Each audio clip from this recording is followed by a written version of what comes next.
systematic and a scientific manner. So let me start with the logo of first aid. What is the logo of first aid? The plus sign. And sometimes you see it in red color and sometimes you see it in green color. So what does the red color depict? Emergency. Okay, emergency. What else? It depicts, what is the color of the blood? Red. And green, what does it depict? Life. Superb, superb. And where do we find these plus signs? Ambulance, medical shops, hospitals. That means medical treatment is available, right? Okay. So what is first aid? First aid. Let us learn what is first aid. It is an immediate care given to an injured or an ill person. And when we know about first aid, it promotes the sense of safety. And who is a first aider? Who is a first aider? Someone who is trained and skilled in the scientific way of learning first aid.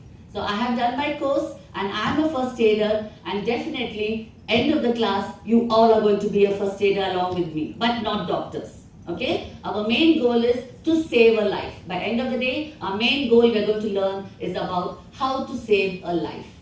Right? Okay? When is Valentine's Day? February 14th. When is Christmas? Okay. When is Women's Day? March 8th. When is First Aid Day observed? We remember all the beautiful dates. Why do we have to remember First Aid Day? Well, for your kind information, First Aid Day is observed on the second Saturday of the month September. Alright? So I think from today onwards, you will remember second Saturday of September is observed as the First Aid Day. Clear? Yes? Okay. So in first aid, there is an action plan. Alright? Once we learn the action plan, we are sorted. You all have writing pads. Can you please write the letters which I am going to tell you? Yes, sir.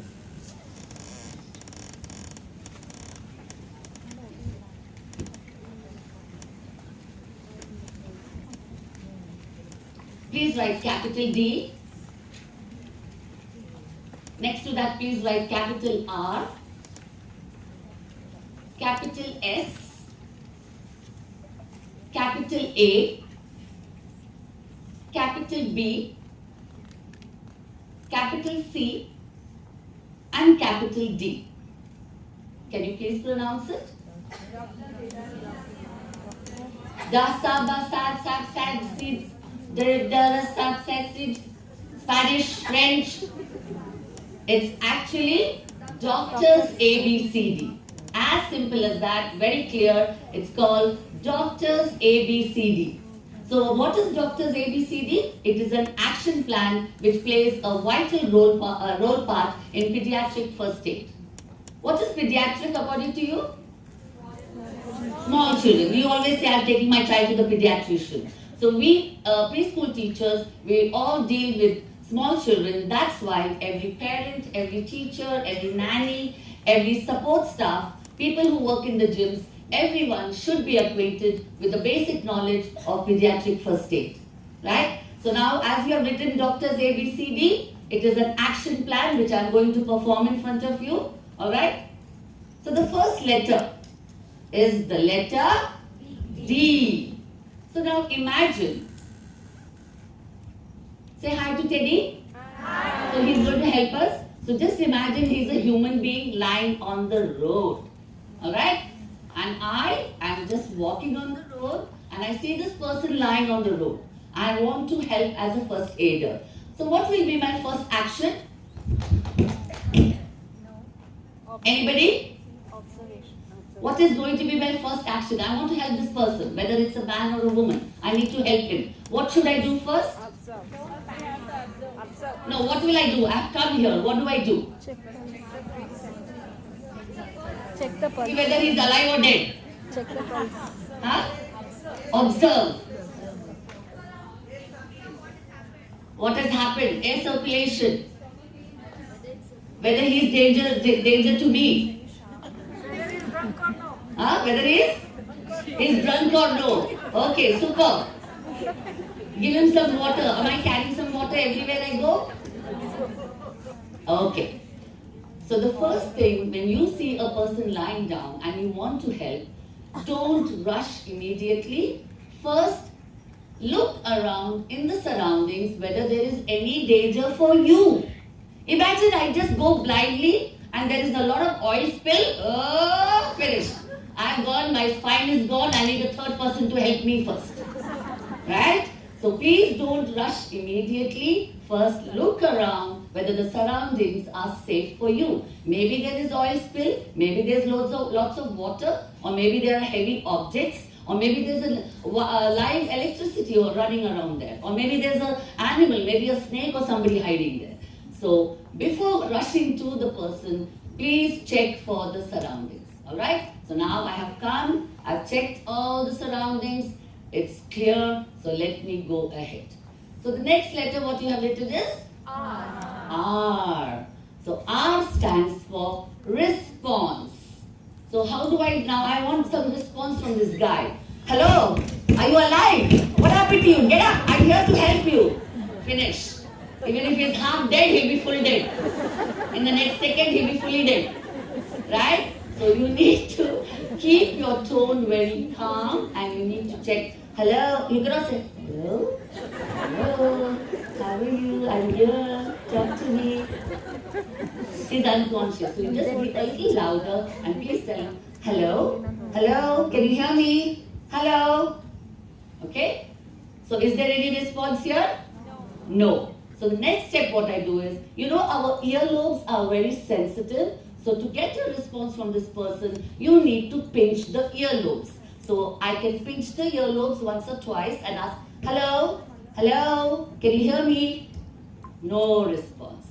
So the second response I can get, we all have shoulder blades, so I can shake his shoulder blades gently. Hello, can you hear me? I'm here to help. Again, no response. The third and final step, the sole of our feet are also very sensitive, so we need to pat the sole. Hello? Hello? Can you hear me? Hello? There is no response. So I'm talking to you about the action plan. So D stands for danger, which we check the surroundings, and R stands for response, and this person is not responding. So the next letter? S. S. Any guesses? Situation. I think it's a little tricky, so it's a little difficult for you to, get the answer. Usually what happens when an accident happens on the road, what are people doing? They just videographing to make the video viral, right? So, but here in first aid, time plays a very vital role. So when you as a first aider, your goal is to save this person. Again I repeat, we are not doctors. We are just trying to revive this person till the paramedics come. So now I check for danger, I check for response, he's not responding. So what do I see? I see so many bystanders. Hey you, send for help. So S stands for send for help. Alright, so you need to call the ambulance, right? You need to call. So you tell the bystanders, any one of them, hey you, send for help. So you are sure that the paramedics are on the way. So your next action plan, what is the next letter you wrote? A. A. Any guesses? Ambulance. Aha, just now I called for ambulance. Just now we told somebody call for ambulance. Again A for ambulance. Action. How many pipes do we have here? 2 pipes. Food pipe and windpipe. So windpipe is also called airway. Alright? So sometimes maybe the airway is blocked. That's why this person is not responding. So let us check. How do we check the air? How do we check the airway? So what we have to do is tilt the head and lift the chin. Tilt the head and lift the chin. So you are making space here in the airway. If there is any obstruction, it will get cleared. Maybe he will do that, and maybe he'll show some response. Okay? So I lifted the head and tilted the chin. This person is not responding. What is the next step? Please, next letter. B. I'm sure you'll guess this. Breathing, absolutely. So now I need to check whether he's alive or dead. So how do I check for breathing? First, I need to check the chest movements. Is it going up and down? Let me see. I just need to observe. No, he's not breathing. His chest movements. There are no chest movements. And then the next step is I bring my ears near the nose and the mouth to see if there is any air, hitting my cheeks. No. No air is hitting my cheeks. That means this guy is not breathing. Alright? So you as a first aider, as I told you, your goal is to save the life till the paramedics come. So you have checked the response and you checked his airway and also you checked the breathing and it is still not happening. Next letter please. C. C. I will change the dummy. So C stands for CPR. Please note down if at all I can see a few students writing down. So the full form of CPR is cardiopulmonary resuscitation. Cardiopulmonary resuscitation, it's a very big word, so that's why we use it as CPR. And I'm sure you must have seen it in the movies, how they go about. So there are two types of CPR, an adult CPR and an infant CPR. As we are learning about pediatric first aid today, so I will show you both the CPRs, the adult CPR and the infant CPR. So there's a little difference in both of them. So first let me show you the adult CPR. So now that we have checked, the person is not breathing, the airway is, we are not getting any response for him. So me as a first aider, I'm going to perform the CPR. So for an adult CPR, you need to use your right hand. The heel of your right hand has to be placed in the middle of the chest bone. Because he's an adult, so you can use force. So you need to keep the heel of your right hand in the middle of the chest bone and your left hand. Please intertwine it and then you need to push. And because he's an adult, I can push 5 to 6 centimeters below. Because his chest bone is hard, I can push 5 to 6 centimeters below. Now you will ask me how many times, how many compressions should I give? So for an adult, we need to give 120 chest compressions. Alright? I know it sounds a very big number. Imagine me all alone giving 1, 2, 3 till 120. I think the ambulance has to take me only first. Definitely I'm going to get exhausted. So that is why this 120 is broken into batches and it will be into batches of 30, 30, 30, 30. Alright? So your first set of compressions will be 30. Let us see. If this person has to revive, okay, he will get up in 30.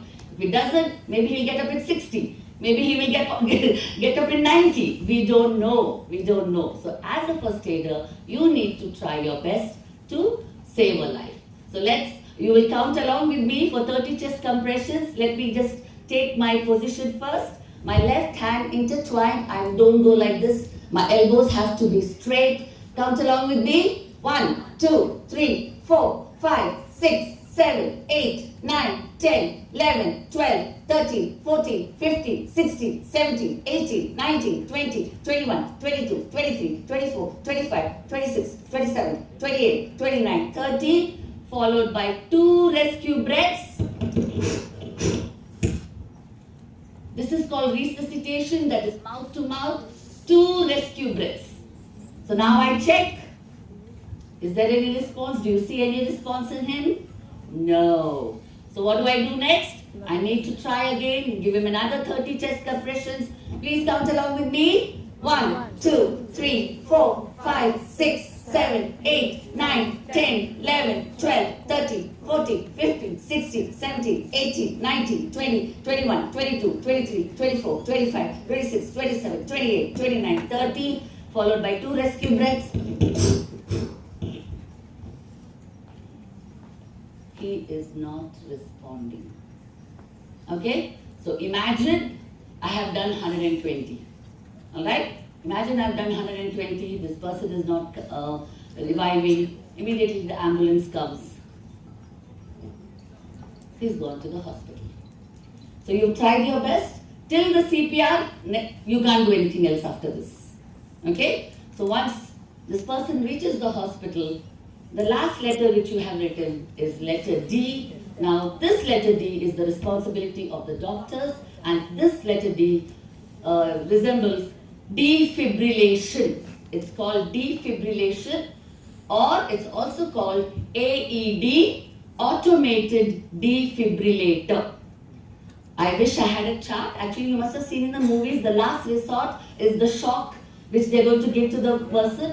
They need to, it has two slabs and it's connected with electricity, and it has high voltage of shock waves, and that is the last resort which the doctor tries, and they keep it on the chest. And when the shock waves enter, basically we are giving the shock waves to revive the heart because it has stopped beating and it has stopped, the person has stopped breathing. So to revive that, we keep those two slabs and give him the shock, and that's how the person goes.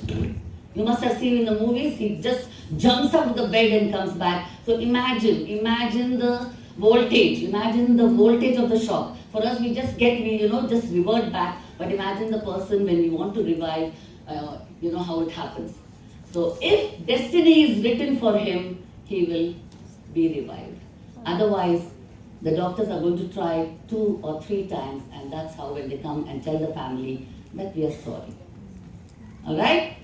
Yes. So this is about an adult CPR. Let me come back to the pediatric CPR. The only difference here is for an adult, we use the heel of the hand, and for a baby, an infant, even for the age of 5 to 6, they are still under pediatric in the group. So you need to use your 2 fingers because the chest bone is still not very developed and not very hard. So to give a CPR to an infant, you need your index finger and your middle finger. Same way, you need to keep it in the middle of the chest, and you need to hold your hand direct here, don't bend down. Keep it straight, right in the middle of the chest, and count along with me. Same method, 120 chest compressions broken into batches of 30.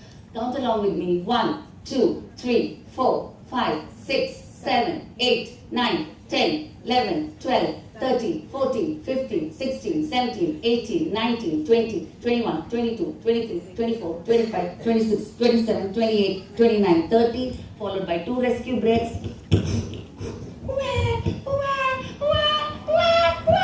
Give me a big round of applause. We have revived the infant. Alright? If it is not a Sunday, sometimes we are unable to revive. So this is the difference, and also there's another difference between an adult CPR and an infant CPR. I told you for an adult we can push with the heel of the hand 5 to 6 centimeters below, but for an infant you need to push only 2 to 3 centimeters below. Alright? So this is the difference. So how many of you are ready to give me a CPR if required? Still 50% are not yet, they're still scared. There's nothing to be scared. So let me tell you, like every profession, even first aid, if you want to be a first aider, it has some qualities and some responsibilities. Okay? So the first quality, let me give you a scenario. Imagine it's a beautiful afternoon. You already had your lunch, you finished cleaning the kitchen, and you have a brat at home, a boy or a girl. Okay? So you need to relax now, you need to take a break. You want to have your me time. So what do you tell your child? But you either watch TV or do some coloring. Let me just go and lie down for some time. So what your child says, okay Mama, no problem, don't worry, I'll take care of myself. So you go to the room. What do? Fan or AC, and you lie down, and of course definitely you take your mobile. And what do? Myntra, FB, WhatsApp, window shopping. Just window shopping. You're having your me time. How many of you have me time here? What is me time? Time spending for yourself. How many? I could hardly see. My God, very bad. You don't have time to spend me time. Okay? Just look at your toenails. When did you last paint it? Look. Huh? Every week, ma'am. Every week. There are some who do it every week.